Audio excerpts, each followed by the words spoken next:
working with people, use the superpower that is Cloverleaf. I would recommend Cloverleaf for anyone that is in a leadership role or works with people on a day in and day out basis. And so that's all of us, right? And the reason I call out specifically leadership role is our responsibility is ultimately to serve the people that we lead.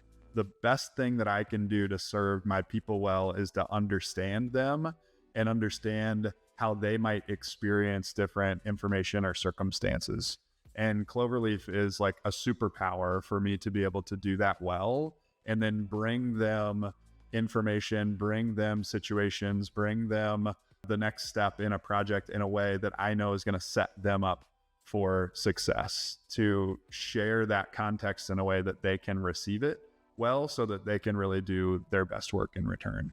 One of my favorite tools in Cloverleaf is the side-by-side comparison between you and another team member, and just being able to proactively get a feel for how is my style going to relate to this coworker, this teammate that I'm going to be working with. We had a big web project that we were undertaking on a short timeline that I knew was going to be stressful. I knew it was going to be a lot for us to manage.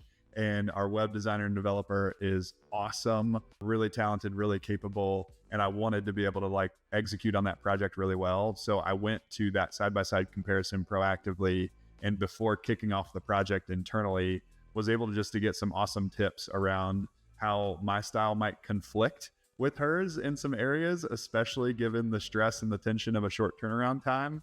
That helped a ton to just kick that project off the right way between her and I. If we didn't have Cloverleaf in that circumstance, I would have probably not thought about how she would receive the information about our short timeline or how she would receive the stress of that circumstance. I'm an Enneagram 8, and so the challenge of a tight timeline is exciting and thrilling to me. And I know that's not the case for everyone. And so I probably would have come in really excited, really high energy, and probably candidly overwhelmed her in that moment. And instead, I was able to slow down, address the fact that this is a tight timeline, and that just helped us better align around a common goal and be able to hear her concerns around that timeline and plan accordingly.